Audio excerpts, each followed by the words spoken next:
Всем привет, дорогие друзья! Сегодня готовлю нежное свиное филе в сливочно-горчичном соусе с грибами. Ароматное, сочное и очень вкусное блюдо для уютного обеда или ужина. Мясо получается мягким, буквально тает во рту. А соус с горчицей, сливками и грибами прекрасно дополняет вкус. Гарнир может быть любым. У меня сегодня картофельное пюре. И, друзья, обязательно пишите в комментариях, нравится ли вам моя новая рубрика «Горячее и вкусное», где я предлагаю варианты полного обеда или ужина.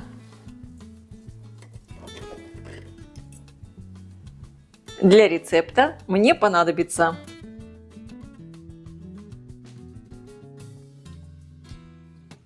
и в качестве гарнира я буду готовить картофельное пюре. Здесь у меня уже очищенный картофель. Картофель разрезаю на средние кусочки. Естественно, если вы хотите отварить картофельное пюре быстрее, разрезайте на более мелкие кусочки. Отправляю картофель в кастрюлю, заливаю чистой холодной водой. Добавляю чайную ложку соли и отправляю вариться до готовности. Подготавливаю свиное филе. Обязательно зачищаем его от пленочек. Так филе получится по-настоящему нежным.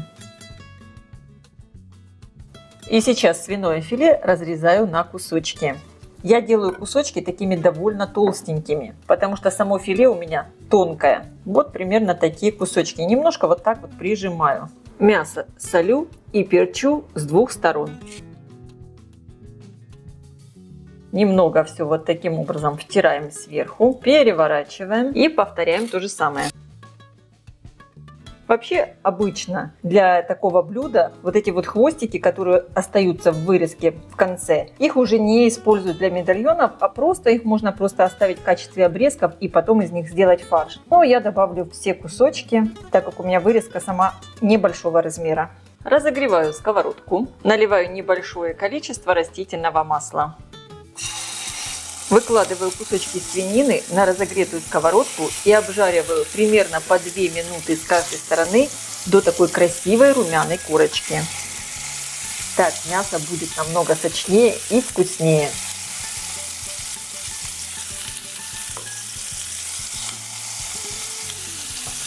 Я мясо полностью обжарила, сковородку пока выключаю. Снимаю мясо на тарелку, закрываю его сверху фольгой, чтобы мясо оставалось теплым. И, конечно, там внутри сейчас тоже идет процесс приготовления. Средними кусочками режу 2 зубчика чеснока. У меня чеснок такой довольно крупный. И у меня 3 небольшие луковички шалот. Также, конечно, можно использовать и обычный лук.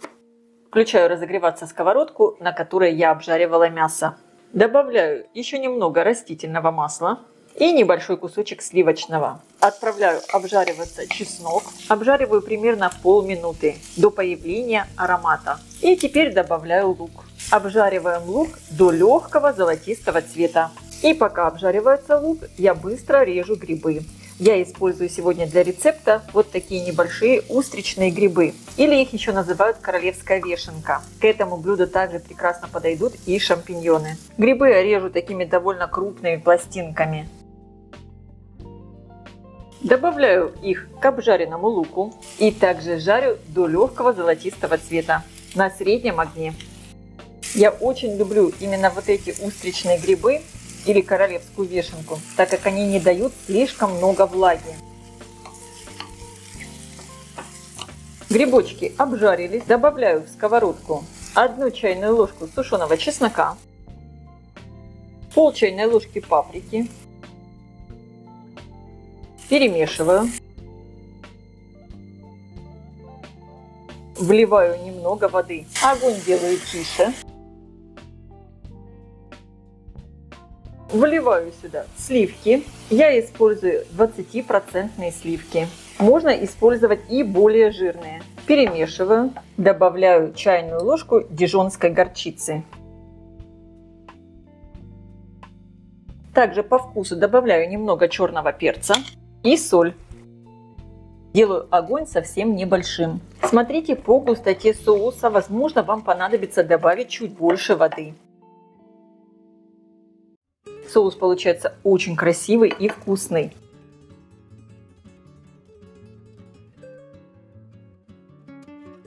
Также добавляю тимьян.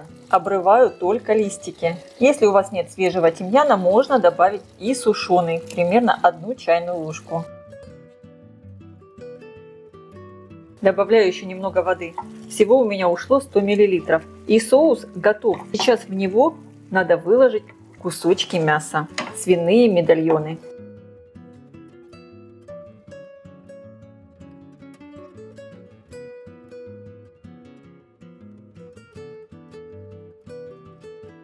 И вливаю также сок, который здесь образовался в тарелке. Теперь мясо тушим в соусе примерно 3-4 минуты до полной готовности на небольшом огне. Вот так быстро готово очень вкусное мясное блюдо. Свиная вырезка в сливочно-горчичном соусе с грибами. Картофель отварился. Я отбираю немного картофельного отвара в пиалку. Буквально миллилитров 50. Остальную жидкость сливаю. Также сразу в сотейнике надо подогреть молоко. Ни в коем случае нельзя в картофельное пюре добавлять холодное молоко, иначе картофель сразу посинеет и будет такой дубовый, невкусный. Тем временем картофель хорошо толкушкой разминаем в пюре. Теперь добавляю кусочек сливочного масла, буквально щепотку мускатного ореха. Он придаст потрясающий вкус картофелю. Как видите, я его добавляю совсем чуть-чуть. И хорошо разминаю картофель со сливочным маслом. Сливочное масло подогревать не надо. Оно прекрасно тает от горячего картофеля. Хорошо, активно разминаю картофель. И теперь понемногу начинаем добавлять горячее молоко. И сразу снова перемешиваем. Также я еще добавляю немного отвара от картофеля, чтобы не добавлять слишком много молока. Мне кажется, так получается намного вкуснее. Стараемся промешивать картофель такими взбивающими движениями, как бы снизу вверх. Тогда пюре получится очень пышным и воздушным. Добавляю еще молоко. Не обязательно использовать все молоко. Смотрите по консистенции, какое пюре вам больше подходит. Я, например, не очень люблю, когда пюре получается слишком жидким. И вот такая консистенция меня вполне устраивает. И, кстати, обязательно пюре попробуйте на вкус, чтобы хватало соли. Я, конечно, картофель солила, но все равно надо попробовать. Вот такое нежное, очень красивое пюре получилось. Выкладываю свиные медальоны на тарелку.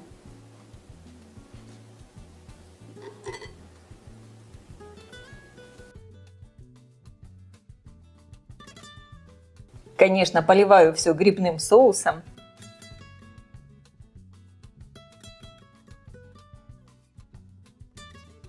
И сверху можно присыпать еще немного петрушкой. Вот такое очень вкусное горячее блюдо получилось. И так быстро и просто. Обязательно приготовьте и попробуйте.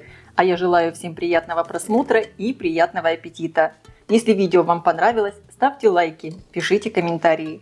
Подписывайтесь на мой канал Люда Язикук «Позитивная кухня», чтобы не пропустить новые интересные рецепты. Всем пока!